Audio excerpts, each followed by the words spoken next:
as believers, we tend to be in the camp of just total throwing the baby out with the bathwater, and not enough of taking a grain of salt that, there was a lot of useful stuff that this person, he or she, did in writing and music and revitalizing old church music and putting their own twist on it.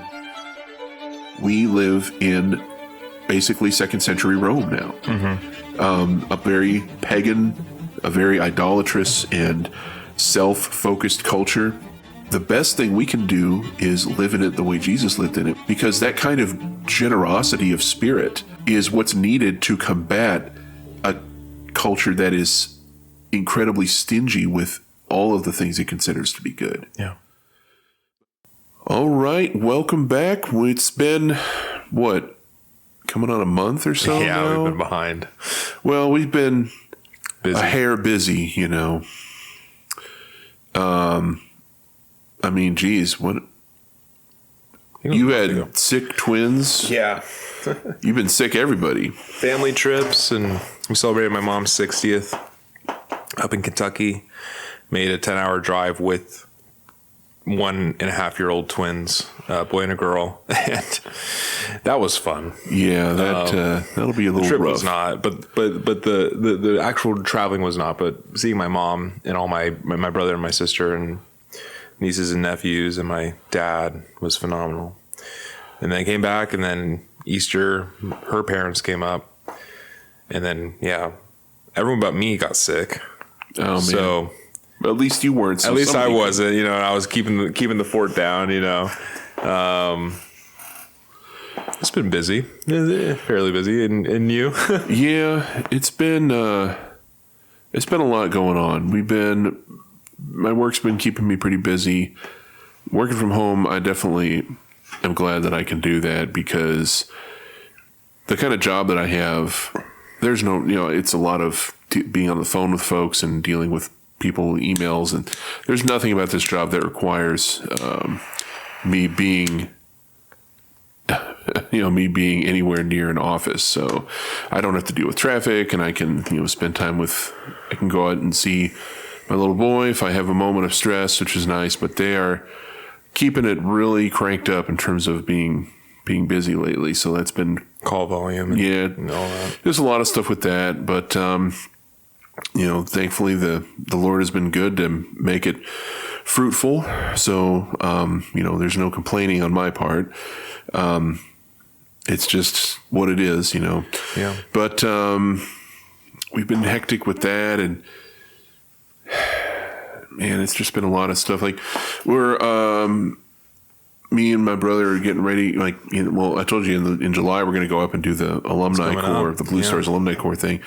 They had their rehearsal this last weekend. I saw some of the pictures from it. I don't know how many folks actually came out for it, but I'm looking forward to doing that. But it's just been a lot of stuff. It's been wearing me out. Highs and lows, yeah. But yeah, we just, like that one day that we just had trouble connecting because I guess T-Mobile was like, or whoever was like, you know what? I'm not going to send your text for 6 hours. Yeah. But that's okay. We've been keeping it pretty busy though, and we're trying to get our little boy to get to say more words, and he's doing good. He just turned 3. Sammy turned 3. Happy birthday, Sammy. Yeah, he's a silly little guy, but we love him. We love to see him grow, and love his silly smiles and everything. It's just I can't imagine a life not being a dad and all that kind of stuff. It's just really wonderful. And I was talking with Tim Anderson he was like, I want to make a band, but it's revolves around our family. Like the Partridge Family. He's pretty much got the Partridge Family. He does. Well, I think more sense of like family life, and I feel like this podcast, doing this project too, is like, this is for like our families and revolving around our families, not necessarily in spite of them, which we gotta iterate that every time we press the record button, because we forget it ourselves, Yeah, that's true. And I think that's pressure. Important for everybody to remember when you're doing, any kind of creative thing, is if it's becoming a thing where you're getting like you're getting frustrated with your family because they're interfering with that. Well, maybe there needs to be more integration there somehow. I don't know what that might look like, but maybe that's something to think about, because I don't think it's supposed to be destructive to family life like that. It's a good calibration of just like, okay, the Jake selfish meter is like going up. Oh, let's take it back. Let's repent. Let's share that. Let's confess that. Let's heal from that. Keep on growing. Absolutely. So.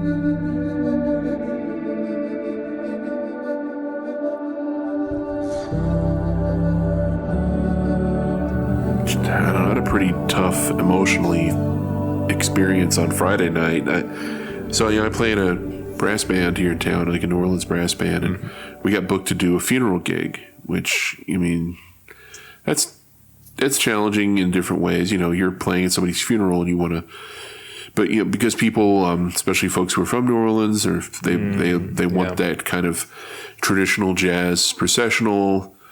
And it's kind of like, what does it look like to, you know, you're trying to serve people through what you're doing there, and that was really good. But it was a funeral for a little boy, and it was just sad for me to think about that, because as a dad, it's hard to look at that and not immediately feel very deeply for what that family's going through, and I definitely have a great appreciation, not only as a musician who does these kind of gigs, but just as a person who thinks about this kind of thing, maybe more often than I should, of what that kind of celebration is. You know, it's, people use that phrase celebration of life all the time, but you know, that's kind of what those sort of things are intended to be, because you do play somber music, like we played Just a Closer Walk with Thee, which is a real traditional, you know, slow, processional, but then we also played like I'll Fly Away, you know, the very, you know, up tempo kind of thing, and you like, people can look at that and go, isn't this very not reverent? Like, well, why would you think it's not reverent? This is a reminder of the hope we have, that this is only temporary, that Christ is going to return and death is going to be undone, and that's, I mean, I know that if I were in the position of those parents, that is a reminder that I would really want to have given to me. And, you know, and honestly, if I think when I go, I want my funeral to be like that. I want it to be. I want to have that, not just because I am a tuba player and I am somebody who likes that kind of music, and so I want that to be part of it, but also because I want to see people reminded that whatever I've been going through is over, and now I'm entering into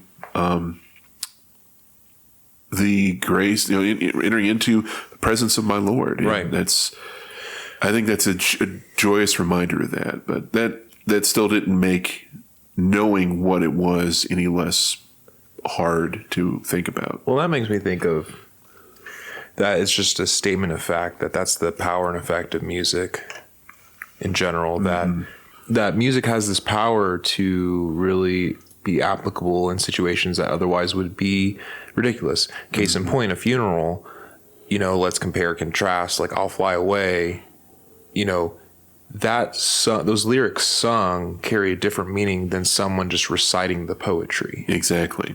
And, you know, another example is are protest songs, you know, that in one case, flagrant speech can really, you know, be the catalyst that causes violence.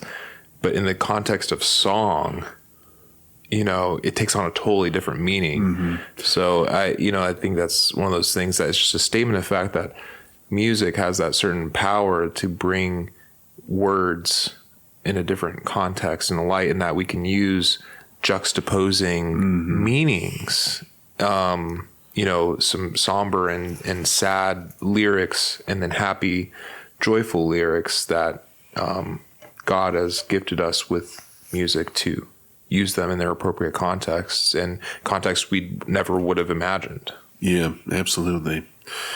But I mean, that's one of the things about music that's always made it so tremendous to me, is how it can carry. It's kind of like it carries information in a bandwidth that language doesn't quite reach a lot alone.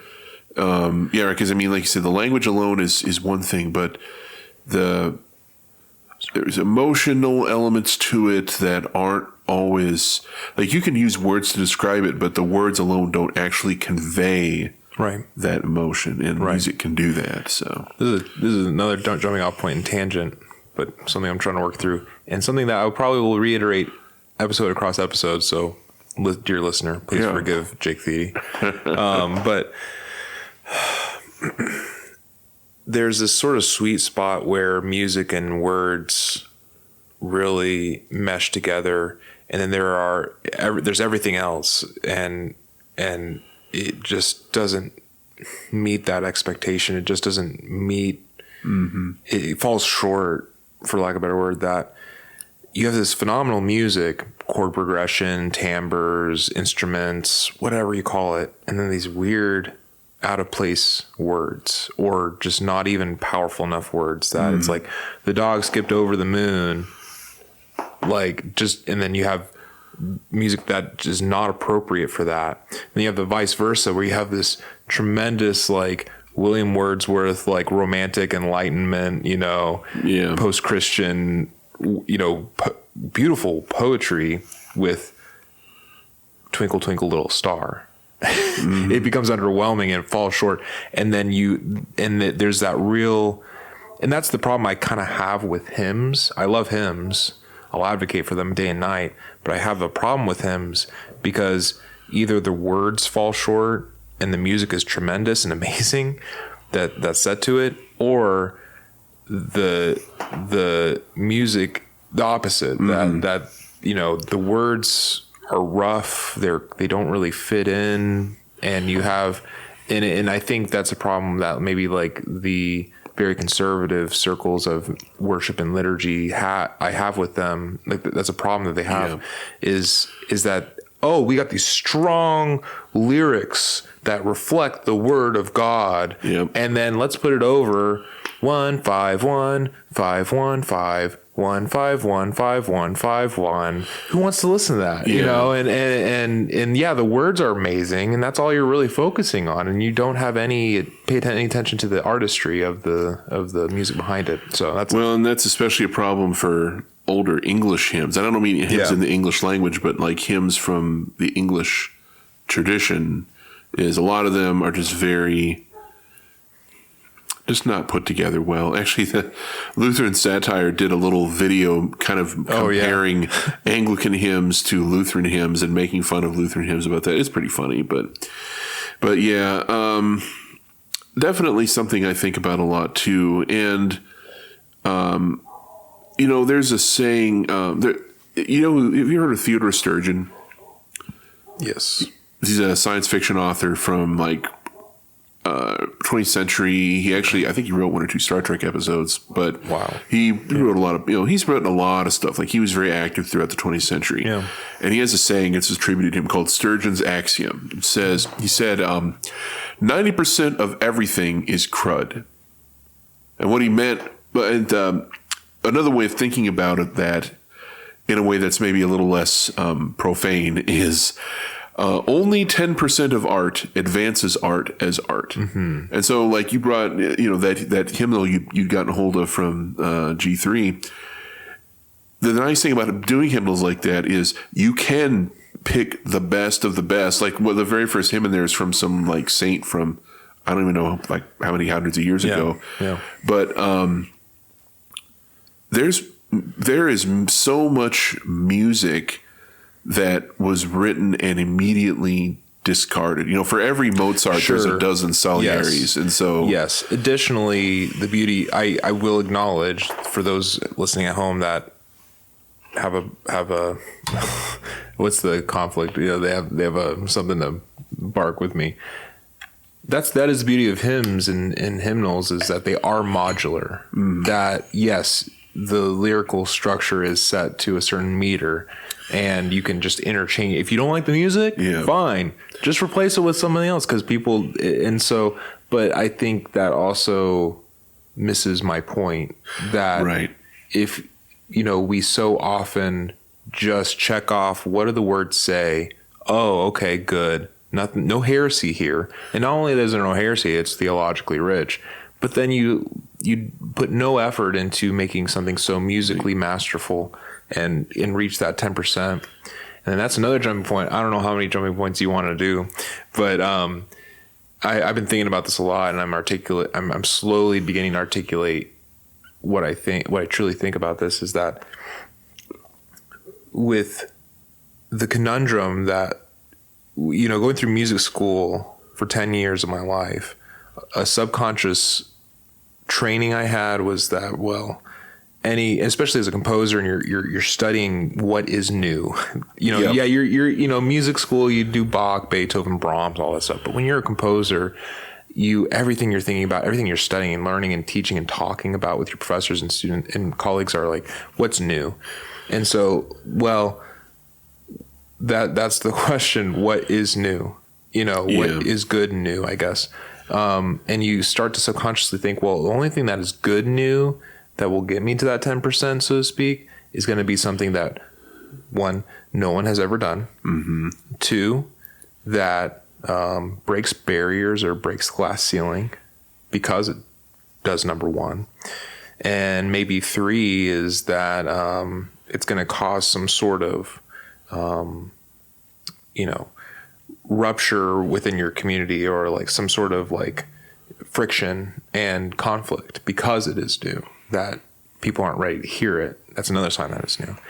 And as a believer, as a Reformed Christian, and kind of like a relatively niche, but, you know, pretty mainstream, like a lot of Christians are Reformed in their theology and conservative. Something that I struggle with is, well, I have these, like one main theological tenet is that God is immutable. God is unchangeable. How do you reconcile that with art, you know, and creating new things that, like, well, if our God is ever unchanging, then how does that work? And so I started writing it out. The title is like, is art enmity with God? And one of the main answers I came down to is that God is so full of glory and wonder and everything that he has done and created and who he is, that means there's an endless amount for us to uncover. That new art there's nothing new under the sun, so to speak. Ecclesiastes is a little cliche, but it's important, because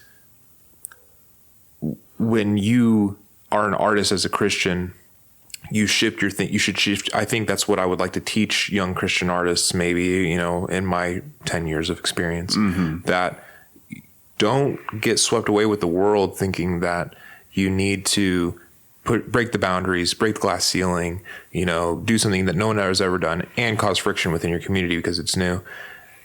You are the discoverer, and you maybe think of yourself as, you know, as someone who is uncovering these things, but sharing them and expressing them in your own way. And that in itself kind of satisfies that, you know, it's like art needs to be new, you know. Well, yeah, it's uncovering the glory of God, because there's so much to discover, if that makes sense. Yeah, I think I know what you're talking about. I think one of those things too, that there's so many elements to art and music and that kind of thing, where there's the very like leading edge avant-garde kind of thing, where you've got you know, you're trying to do something that literally no one's ever had, and then on the other hand you have stuff where it's very like almost like folk art, or just very straightforward.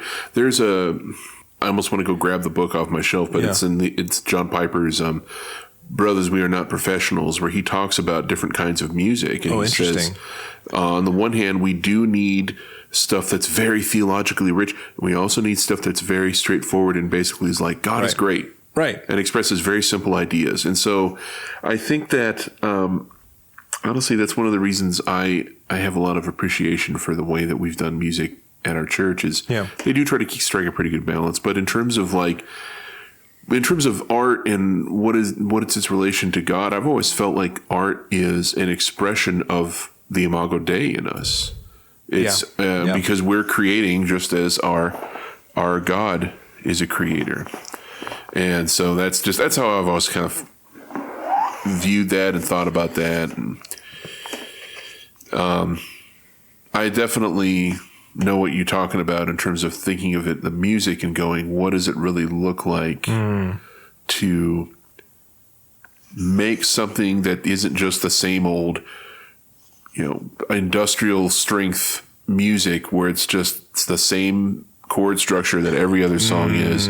I mean, what are the chord structures like at 99% of pop music is made up of? Like 1, 5, 6, 4, it's basically Paco Bell's canon, right? Yeah, different speeds. Yeah, and abbreviated. And one thing about this hymn, it's the Psalms and hymns to the living God, and I think something that I've really appreciated going through this is that whoever the editor wrote, when you hold a good hymnal in your hands, you're holding the distilled, effective responses of hundreds, if not thousands, of believers. A hymnal is a testimony of how Christians collectively have responded to the various truths of the Christian life. With hymnal in hand, one can peruse these responses. And then another point that they make is that it's a portion of your Christian heritage. The physical nature of a hymnal has the effect of embodying a collection of work of the church triumphant. And in using such a book, you identify with the entire church, and you sing her experience into yours. And I thought that sentiment's really beautiful too. Yeah, I like that a lot. And honestly, that's one of those things I think about when I think about my opinion on the way that we and many other churches do music, where you have words on a screen and a band on stage. Yeah. And I think about this, and a lot of times, like, there's some songs, and we've talked about this before. There's some songs where it's like, this is not a song that should be in church. This is something that's like appropriate for like a concert setting, or you're playing down at the coffee house and or a prayer circle, right? Or even some sort of prayer meeting. Like it's not for church proper, not for worship. It's not something people are meant to sing together, right? Where it's like a lot of acrobatic singing from the lead singer, and it's like, this is kind of one of those things musically where you're going, this isn't really something that I think, not because it's a bad, like, it could have solid lyrics, but it can also just be from a musical standpoint, like, this isn't really what we should be doing. Sure. That's one of the things I like about City Light, is they could easily be that. They've got the talent, but they're like, no, we are going to create music that can be for leading the church in singing together. They aren't writing anything groundbreaking in terms of like their melodies, but it's solid and it's accessible, and even the people who don't really understand a lot of musical stuff can understand it and sing with it and sing strongly in it.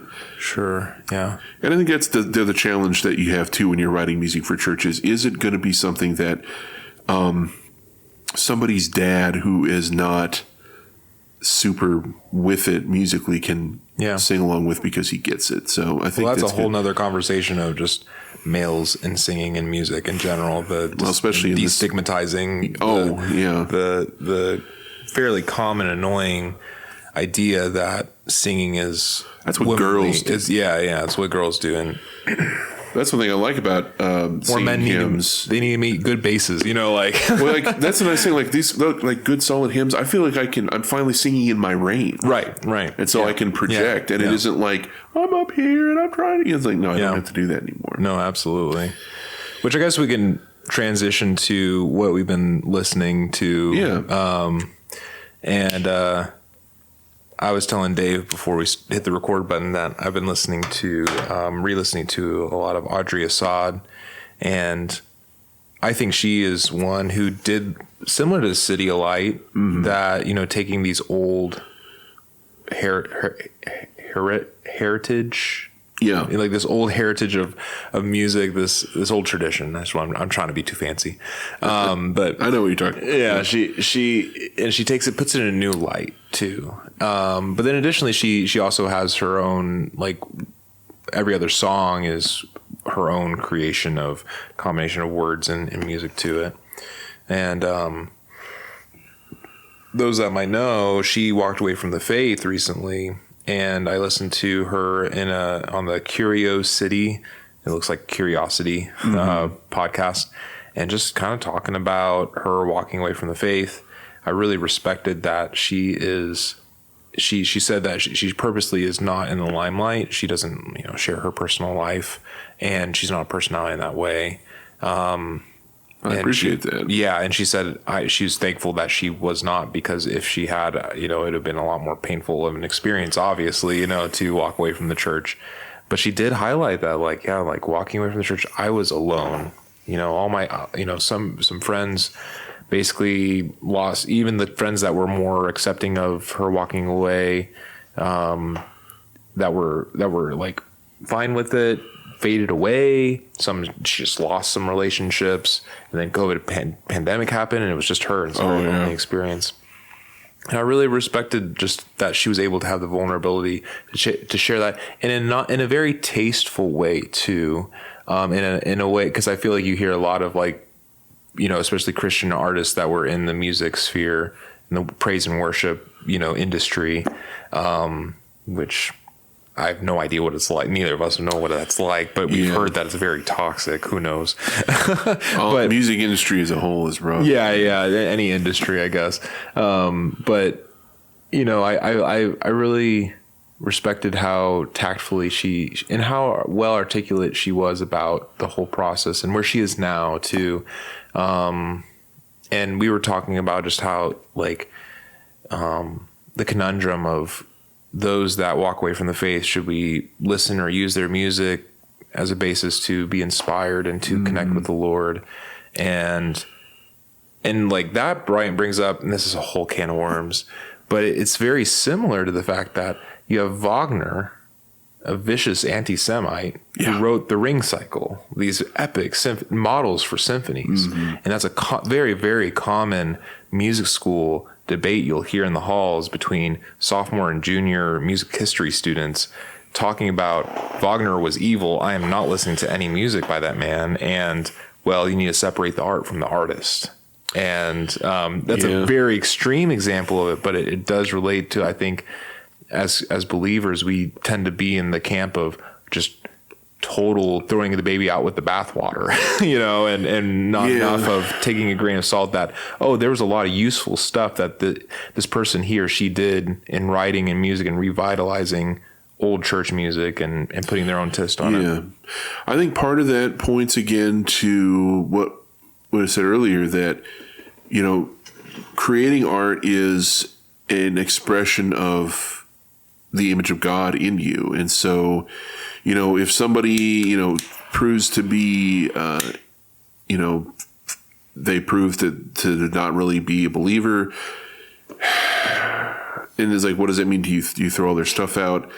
I think you have to look at everything worthwhile, looking at what they've written and going, does this truly express what I think it does? Because I think a lot of times we listen to songs and we kind of insert our own ideas into them, and we hear what we want to hear. And have we talked about Reckless Love on this show yet? I don't even know.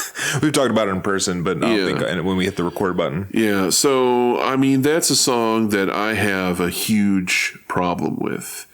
I am not in the camp, contrary to some of my close friends who would say, throw all of the stuff from Bethel out, because the fact of the matter is that every person who writes music, number one, every person who writes music is a sinner.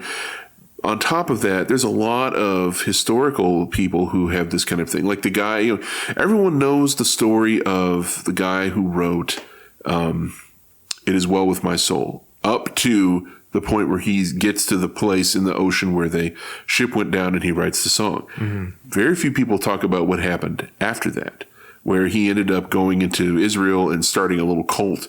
And it was... I don't know enough details off the top of my head to go into, the specifics of what they were teaching and stuff, but he definitely had some interesting notions about God and about different things. And a lot of that you can say, was he trying to deal with his own trauma and stuff like that? Maybe, I don't know. Or the guy who translated A Mighty Fortress Is Our God into English. Yeah, we talked about that last episode. Yeah, he was a Unitarian. Right. And so... how do you deal with those kinds of things where, in this case, it's a person who you saying they're a Christian and now they're saying, I'm not a Christian anymore. For one thing, I think it's fair to say, let's look at what she's written and say, does it really say what we thought it did when we were comfortable singing it? I think another thing, though, is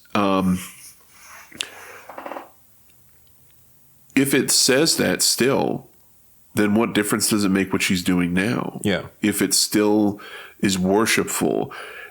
I think we tend to be too quick to just immediately. I'm not saying I'm trying to think about maybe a more recent example that we could point to that's not a church that has really whack theology. Like man, I feel like I need to have more stuff popping off the top of my head right now in terms of like specific examples, and I'm struggling here. But there's been people who they've wrote church music and they've done the same thing, or they wrote like popular Christian music. There's been a few bands that they just ended up going away, going out of the faith. Sure. And if you're somebody who grew up with this band and they were a part of your formative years as a Christian, I don't think that you need to suddenly feel like the whole thing was a lie. No. I think you need to realize that people go through different things, and the best way to handle this kind of thing, in the case of Audrey Side, would be pray for her. Yeah. Pray that the Lord would be able to, or pray the Lord would move in her life in a way and put people around who can really minister to her. Because, man, a lot of those guys, it's just like we were talking about. As soon as they even express doubt of any kind, because they're in a very visible area, and they're expected to be these super upstanding people with no doubts, no questions, no confusion. And it's like, you have a doubt. It's like, well, they're not able to wrestle with that kind of stuff because people come after them. In this case, she's not wrestling. She's saying she's giving up, or she, in terms of she's saying she's not going to be considering herself a Christian anymore. Well, maybe we should recognize that they're just people like us, and they need grace just like we do. And a lot of Christians, and unfortunately even a lot of Reformed Christians, don't do a very good job of sharing grace. It seems to be like a relatively common thing that God has been pressing on my heart for the past year or two. So we'll see where this goes. But I think that is a unique area that God wants me to minister to, because there's not a lot of ministry going on there of musicians, artists, dancers, filmmakers, what have you, that have made work that has glorified God, used the word of the Lord, but they've walked away from the faith. And you're exactly right. And that's the playing with fire aspect of saying, I'm going to be a musician. When you say that, you gotta understand that you're going to get burnt. If you're not careful, you'll get burnt, because everything you do will be put under some sort of public eye. Yeah. That's the public eye component of any art form. Is in order to be an artist, you have to share and be in fellowship and community. It's a social activity. And you could argue that you could, there are certainly great artists that composed or wrote poetry in their, shed or, upper room, and never saw light of day until after they were dying. They're like, oh, great, look, all this amazing stuff. Did you write the poems in the shed? That's a very obscure Monty Python reference there. But it's like it's playing with fire, and I think it's just maybe just some wisdom, but I'd really like to do more talking and thinking with those that have walked away from the faith for so long that they put so much service, especially maybe in like worship arts, that they just got burnt, and the church is not prepared for that in that way. We're prepared for so much, Well, especially because in America, we have a tendency of wanting to, in terms of Christian culture, wanting to ape popular culture. So you want to have, you don't have to listen to this music. You can listen to Christian popular music. Right. And to be sure, there are some really good Christian popular artists from, across the years, but a lot of them, their theology is a little sketchy, to say the very least. And it's like, are you going to let these people be human and struggle and fail and work through things and pray for these guys? But I don't even know how many of those dudes have pastors and go to church. I'm still, I look at a case like King's Kaleidoscope, where they're a Christian group, but they also do a lot of stuff that's not, it's not like necessarily explicit worship music. Yeah. And it honestly, if you look at like their story and the fact that they came out of the implosion of Mars Hill, it's the fact that they all still consider themselves Christians and that it's a miracle. It's pretty, it's pretty amazing. I just stopped the conversation there. It's like praise the Lord. I listened to the interview on the Mars Hill podcast with Mike Cosper. Yeah, with Mike Cosper and the guy who leads King's Kaleidoscope. I couldn't tell you. You can tell I'm with the times because I know all these guys.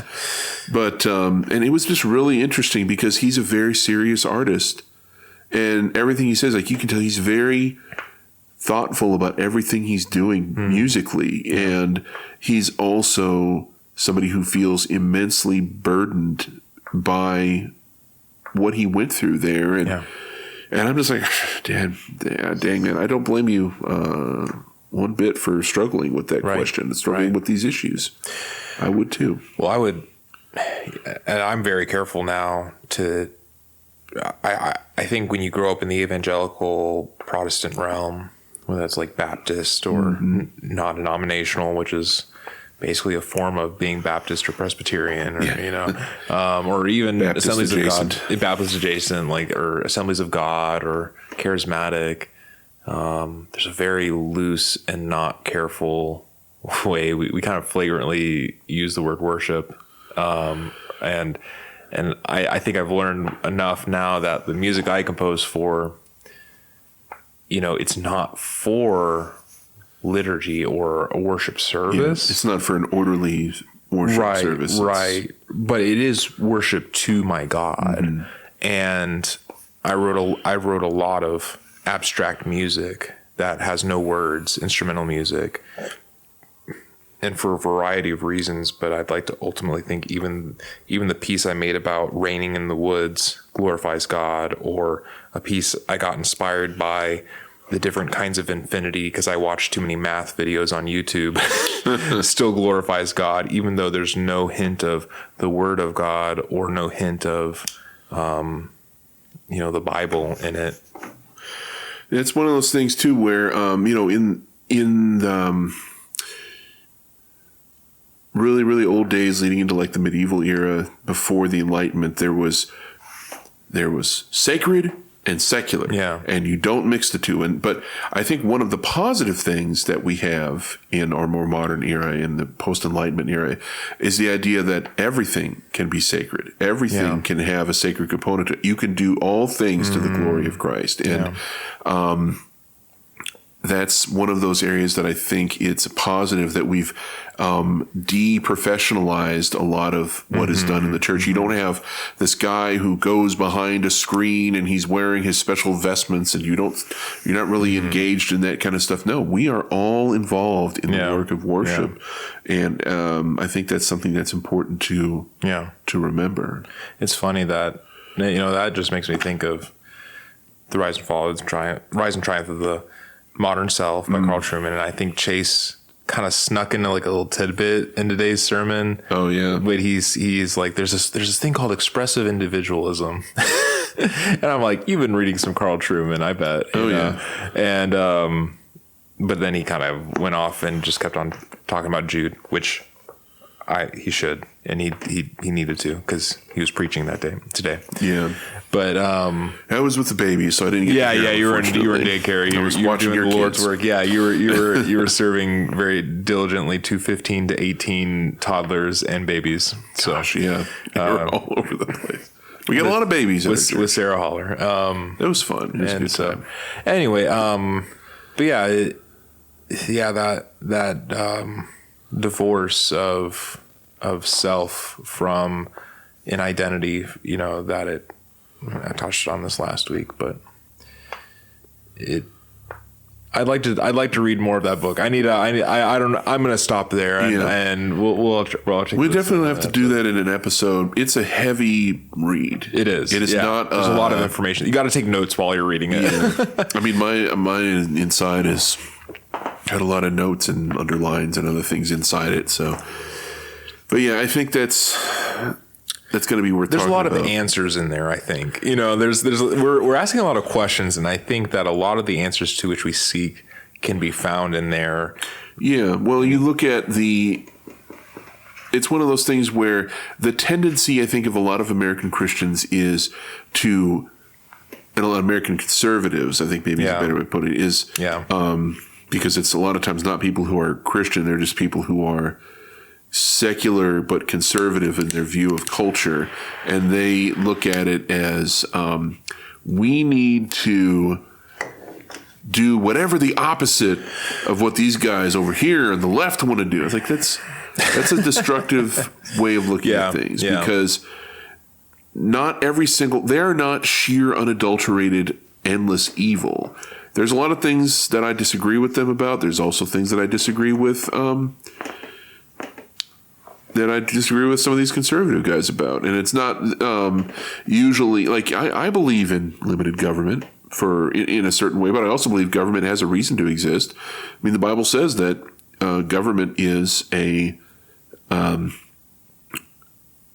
it's a common grace of God to control the evil that men would do to one another. Mm-hmm. And so govern and reign justly. Yeah, exactly. And that this idea that we should have there has to be balance in all of those kind of things between people's freedoms and the freedoms of other people and the rights of other people to exist. And there's also the fact that the best foundation of ministering the gospel to anyone is going to involve respecting other people, loving other people, being patient with other people. I mean, Paul says, so far as you can, live at peace with your neighbors, essentially. Yeah. If you're somebody who's being aggressive to the people around you, then you're going to be somebody who has a hard time being a minister of the gospel, because all they're going to regard you as is that jerk over there. Yeah. But anyway, that's kind of gotten off topic a little bit. But I think the bottom line of all that is simply there's a lot of good things in Trueman's book that we'll get to when we do a whole episode deep dive on that kind of stuff, because it's really multi-episode. Yeah, I'd say it's going to have to be, because it's such a big book. And he's written like shorter versions to say the same thing, but I'm like, I just want to do the whole thing. Yeah. Because the conclusion of it, I think, once you get there, you'll find really interesting, because he doesn't have a whole bunch of really heavy, like a huge, like, this is how we win back America, and some of that kind of stuff. But it's more about, what does it mean to minister the gospel in this era? How do we live then? How then should we live? Is the question. He's like the bulk of the book is like his professor hat. Yeah. And then he switches over. He's like, here's my, pastor hat. And looking in a very, would you say, like a pastoral view? Mm-hmm. Yeah. Exactly.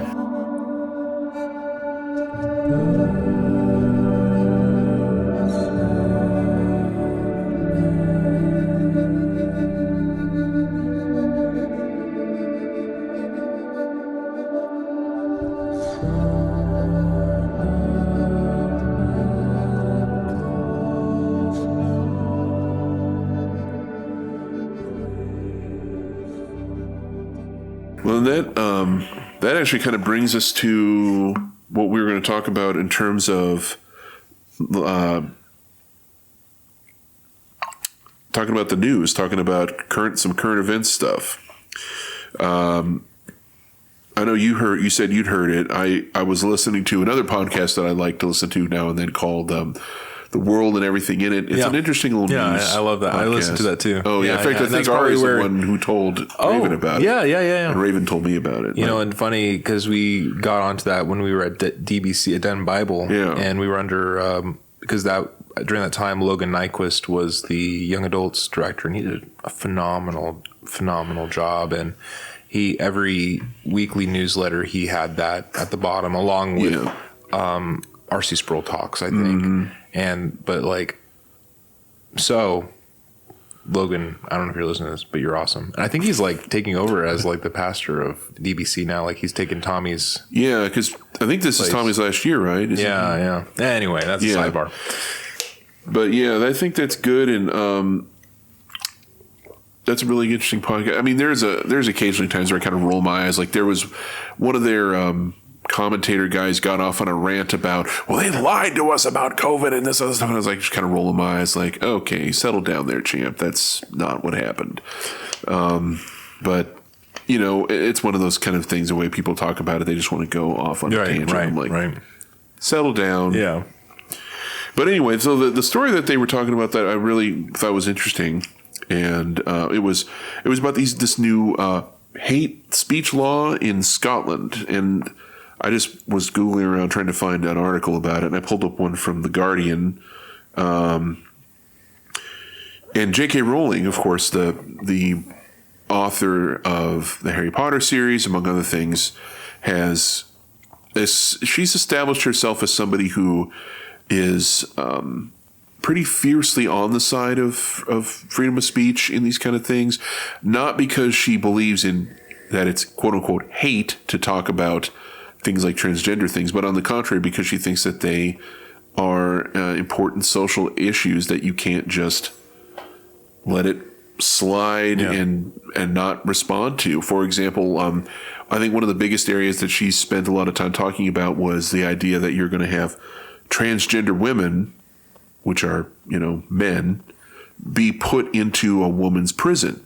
Mm-hmm. Because when you see that happening, the result has consistently been that these transgender women are acting like men in a prison full of women. They're raping them. They're doing horrible things. It doesn't help that they're also violent criminals already, and now they're in prison. So I think the problem that people take from what she's saying is, you're saying that all transgender women are like this. Well, the problem isn't that they are or aren't. The problem is, what does it mean culturally to talk about this issue and be able to have a different opinion and be able to express your legitimate concerns? And so this basically, she is saying, I'm going to be very vocal and I'm going to keep saying this stuff and challenge them to do something to me so that I can, go ahead, bring it on. And this article I found, it's headlined, J.K. Rowling will not be arrested under new Scottish law, say police. No further action over posts by author and gender-critical activist, despite complaints. So it's one of those things where, one of the things they said on that podcast was that they usually look for much lower level people to go after, because if you start going after a high level person, you immediately invite a lot of criticism and attacking, and they would prefer to focus on some guy who goes on a rant in a bar about people, in whatever capacity it is, whether it's sexuality or race or religion, that's somebody that they're probably more having in mind to go after here. Yeah. But she's basically said, well, if anybody else on a smaller level gets, in trouble, you tell me what they said and I'll amplify their words, which immediately is kind of like, do you want to do that though? Because what if they're, I mean, I'm sure she's going to be thoughtful about what is she actually saying. Yeah. She's always proven to be very thoughtful about her opinions, and the problem has just been that it's gotten to the point where she's kind of just getting into it with people to get into it with people now. Yeah. You're starting to see that. And the other side, of course, the side that's criticizing her, they're not listening at all. They've never listened. It's always been, if you don't agree with me, if you don't kowtow to what I think and what I feel, then you are no different than the worst monster I can imagine, which is an incredibly destructive way to think about anything. Well, on the right, you have people weaponizing words, and then on the left, weaponizing law. Yeah. Both are trying to use these things to attack each other. And I really appreciate some of the, like when I was working at Amazon, I did warehouse work for a year. So I listened to a lot of podcasts, and I listened to a lot of, this was like 2020 during pandemic, and Jordan Peterson was kind of rising in his fame and just written 12 Rules for Life. And he was kind of becoming like this bastion and like, you know, he's getting a lot of attention. Poster boy for the right, you know. But I really appreciate one of his lectures just in general was talking about how without free speech, there's no way to filter out the bad ideas. So anyone who has any sort of who wants to achieve some sort of good, has that kind of sentiment, you're going to want to have any sort of nation or place where you're, you know, community where you speech does need to be free in order to say, hey, that's a bad idea. Yeah. End of story. And he talked about how when you suppress speech like that and there's no way to kind of express that, like you become, you know, speech is a way for us to express ideas and not let the ideas affect us, express us. And if we hold those in, we slowly become the embodiments of our bad ideas. If we can't filter them out and have someone else externally say, hey, you're dumb, but no, you know, not as frank, but they'll say, hey, that idea is dumb. Reconsider. Here's a better idea. And we can all do that through the context of free speech. I think one of the issues that we're encountering is you're seeing people who cannot engage with ideas without it becoming deeply emotional to them. And in fact, it's a defense mechanism for them where if you are saying, no, you cannot just become another sex by virtue of calling yourself that or taking hormones or even changing your physical body, your genitalia in some way, you're still who God made you to be because you are a creature, not a.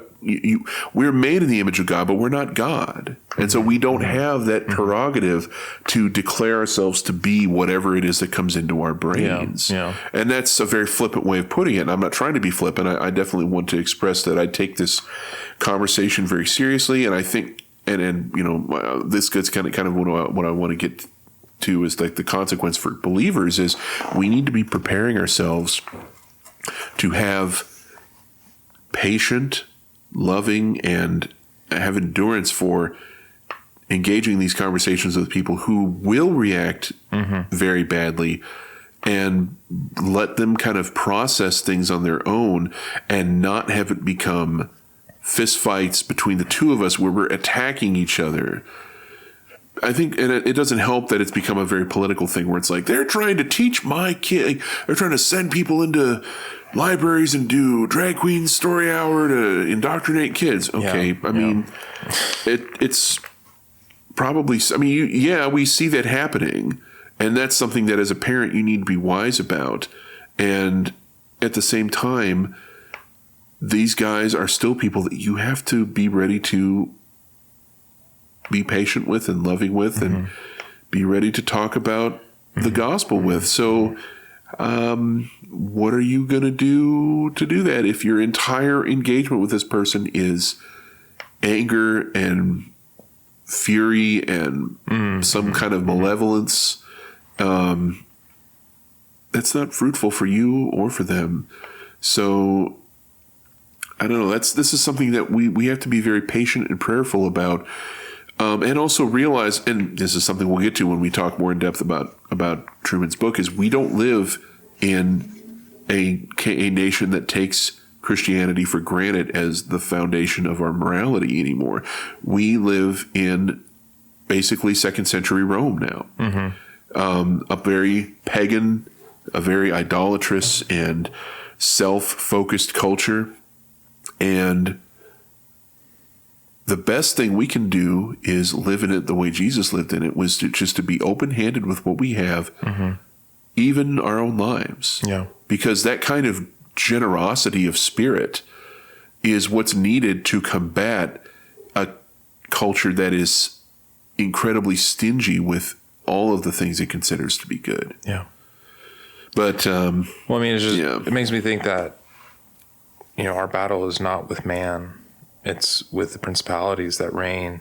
Yep. And just a reminder that it's not a physical battle, that we're not to be warring with one another, image bearers of Christ. And that's exactly what Satan and our sin and demons would want us to believe, is that, yes, my war is with that man over there, or that woman over there, that I need to win. I could lose this, and then we're gonna lose the country. The country's gonna be what it is. Yeah. Jesus is still king. Right. And thinking about the hate speech that I lost my train of thought. Oh, sorry, it's my fault. No, it's okay. But I think, well, to put a stamp on it, that, you think, here it was, hate as evil. Maybe someone could combat it and say, well, just don't say anything hateful. And then you got to think of, by what standard? The government's, or some other external bodies of definition of good and evil. I don't think that's going to work. Just because I'm certain that not everyone out there is just an atheist or agnostic. That there's certainly people out there that are Hindu and Buddhist and Islamic, Jewish, they have different views of what good and evil is than I do. Even though I'm religious, and they're going to have different views of what's good and evil from you too. So where do we stand, and how do we hate by what standard? What is hate speech? And that's something that the courts need to parse out. And that, this isn't America. This is Scotland. Right. And I remember one of my pastors at my church in Kentucky, when we were growing up, some Supreme Court law passed in the aughts, as the fancy way to say it, the 2000s, the aughts. Back in the days of Lot 5. Right. 1905 anymore. Some Supreme Court case passed, I think, about hate speech. And I think, or maybe it was Congress passed something about discrimination against same-sex marriage. And You're talking about Obergefell? It may have been Obergefell. Which that was about basically saying that throwing all the different states' views of... Well, that's 2015. This was before then, even, I think. And just what does it mean for us to say that something is sinful? Is it, if we say that same-sex marriage is sinful, is that hateful? Yeah. Well, I think that's one of those things, too, where being able to speak clearly... Yeah, there's going to be people who call you a bigot because to them, bigotry equals anything that doesn't agree with my point of view. That's not what bigotry means, of course. Or a non-modern progressive, viewpoint. I mean, a bigot is a person who is a knee-jerk reactionary against something. And quite frankly, the instinct to call that sort of thing bigotry is itself bigotry by that very definition. But I think that the end of Romans 12 and what Paul says there is a really good standard to keep in mind, which is, do not be overcome by evil, but overcome evil with good. And so we need to be able to speak clearly on why we would say this kind of thing is sinful. And it isn't because we hate anybody. It isn't because we want to see people's humanity stripped away, but it's the opposite. It's because we value the humanity of our neighbors. Right. And we love our neighbors, and we want them to walk in the most upright and human way they can. And that involves knowing the one who made them. Yeah. And yeah, the fact of the matter is, though, if you could get into the Supreme Court or into Congress and change all these laws, and all of a sudden these marriages that were legalized are now illegal, that's not going to change anybody's hearts. And so that's the other tough thing. You know, that's the old, you can't legislate morality. That doesn't mean you can't have laws that have a moral foundation. What it means is you can't make people's hearts change by legislating that. Yeah. So, you know, after the Civil Rights Act of 1964, there were just as many racists the day after it was passed as there was the day before. Yeah. But what was different is, you know, what was possible and legal to do in terms of acting out those kind of wicked desires. Right, right. And so in the same way, there's not going to be any one less person who's homosexual if you ban gay marriage. But so, and in reality, realistically, you're not going to be able to do that because of the trajectory of the overall culture.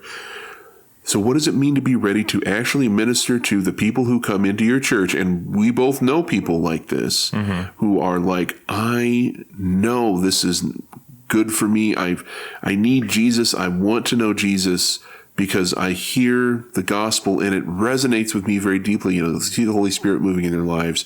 How do you know, and so where do you start with them? Yeah. You don't, you know, you're going to have to start with the fundamental humanity that is pointing them to God. Yeah. But yeah, it's this is a heavy thing because a lot of people think we can just and we'll be saved. It's like, no, this is patient, time-consuming, sacrificial work that we have to do. And it goes against the grain of humanity because we want to flip the switch and be done, and we've saved the world. Yeah. No. Jesus had to die to save the world.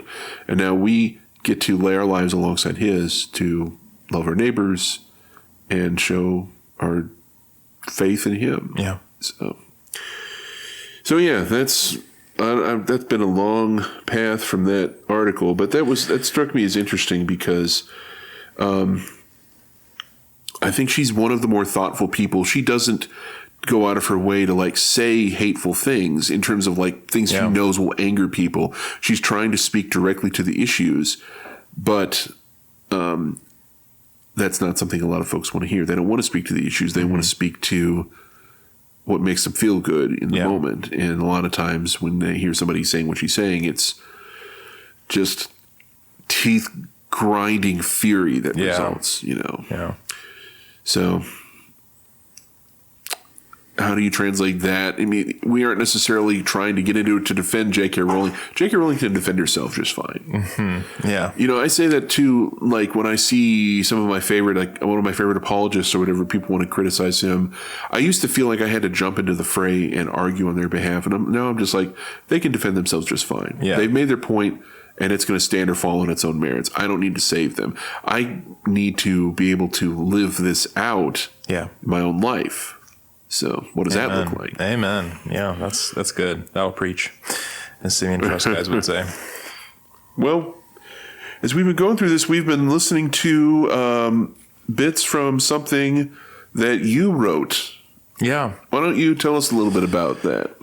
Well, what is this song? Why are we listening to this? It's based on Matthew 8:20. Foxes have dens, birds have nests, but the Son of Man has no place to lay his head. And I've been meeting with, I've been at one meeting of this collective of C3, Christ Community Church Denton, creative composers, or I don't know what it's called. The songwriting thing? The songwriting group that Chris Davis has put together. And that was at the conclusion of one of the meeting that I went to. He put in the idea that, well, JT is going to preach, or whoever's going to preach on the schedule like in a month or so, Matthew 8:20, and what say we to try to make a song based on it? Foxes have dens, birds have nests, but the Son of Man has no place to call home. I twisted the actual last part of the verse to no place to call home. Jesus says that the Son of Man has no place to lay his head. But I feel like it was a similar sentiment that I think the meaning hasn't changed. The meaning is the same, that he's telling all that who would follow him that even the birds have nests, even the foxes have a place to go and sleep. But if you follow me, the cost is you will not. Yeah. And then at a verse or so later, because because someone's approached Jesus saying, first let me bury my father, or let me bury this person, and Jesus says, foxes have dens, birds have nests, but the Son of Man has no place to call home. Let the dead bury their own dead.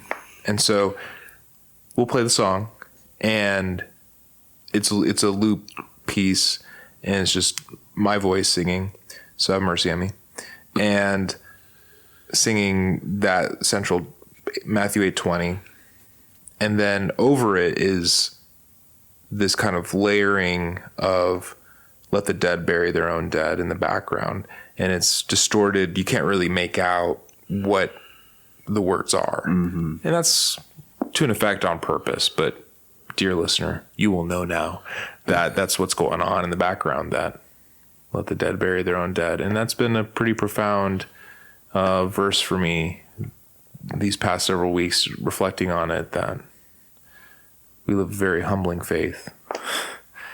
Yeah, well, let's spin it up. This week, the number one hit from Jacob Thede.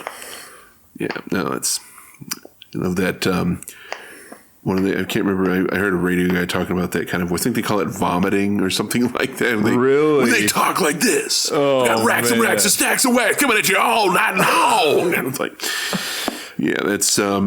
I feel like you just vomited. Yeah, that's pretty much how you feel after doing that. But yeah, let's take a listen to that song, and I call it Foxes Have Dens.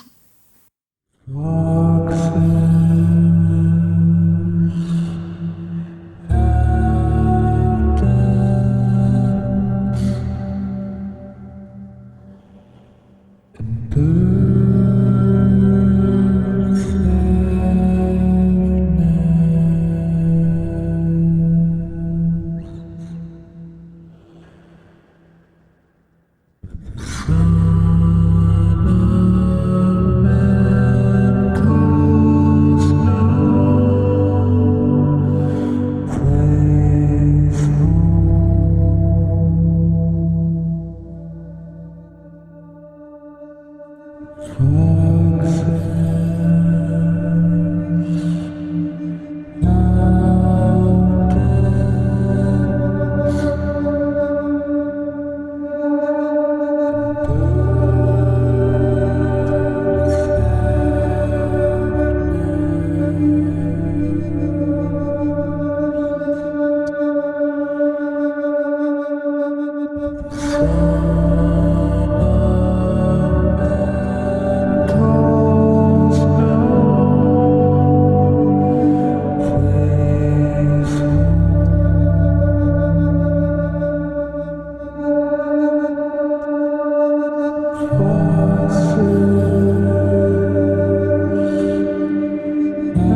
in the context of this, you're not writing this as something that you would sing in church necessarily. Right. This is just more your artistic song. I'd still like to call it worship arts, if that makes sense. Yeah. Well, I mean, it's like we were talking about. Worship doesn't necessarily mean it's part of a... Right. It's not liturgical. Yeah. I guess it's about the best way we can say it. It's not meant for a church service. You can certainly maybe use it in a church service for a reflective period of time. Yeah. I don't know. Maybe not a participatory singing. That would be hard to... Right. I mean, you could, but it'd be difficult. And I think the most appropriate might be some sort of reflective setting where you're just simply, who knows? But no, it's worship arts in the sense that it's for the first time very directly making some music to share with other Christians, I guess, to express. Yeah. Words lose their meaning. I'm still figuring that out. But yeah, it's a good question. It's a good question. Well, yeah. What's it for? I think that everybody, when they try to express themselves artistically in their own way, has that like fits neatly into a little box of one kind of genre or one kind of application. But sometimes that's just where you land in that regard, and I think that's okay. Yeah. So yeah, I think that's really really good and really interesting, reflective stuff. I mean, it's definitely the kind of thing I might have on while I'm trying to just sit quietly and put my mind at rest and pray. I wouldn't do it while I was trying to write because that kind of music. It's funny. Different kinds of music do different things for my state of mind at different periods. Like if I'm trying to write something, I tend to have like jazz on, like not like real driving jazz. Music without lyrics. Yeah, probably more importantly too. That's true. Yeah, because that can really become distracting. Or if I'm reading a book, I may have something that's a little bit more just chill. Yeah, but definitely that's something if I'm like trying to close out my mind from all of the distractions and be. Right. Just kind of be. I think that's really, for me personally, that's where I would put that. Yeah. There we go. Do we have anything else we want to talk about? I think we're good. Yeah. Yeah. Well, I am appreciative of you giving your time here late on a Sunday evening to. I'm appreciative of you giving your time, Dave. Well, it's been pretty good here. I think we've had a pretty good conversation. I liked it at least. We'll see if anybody else likes it out there. If you like what you hear, I've been doing what we talked about before. I've been taking the papers that I wrote for the pipeline class, the elder class, and trying to turn them into blog posts. The first one I just basically copied and pasted. And now for the most recent one, I was taking it, trying to expand on areas I felt maybe needed expanding, trying to create like subheadings and make it a little more fleshed out because they were written to be read in under 5 minutes. And I'm like, I don't have that limitation now. So I can, if I need to flesh something out, clarify something. Plus, not everybody reading it will have the same basic assumptions that we do for our class. So anyway, if you are wanting to read some of the basic ideas of here's what we as Christians and as Reformed believers at Christ Community Church in Denton, you can read those on coronationradio.net. They're up there. You can also follow us on Facebook, just Coronation Radio. The old email, I don't have time to make another. And it works. Yeah, it works fine. Or you can leave a comment on one of the posts. The comments are open on the website or on the Facebook page too.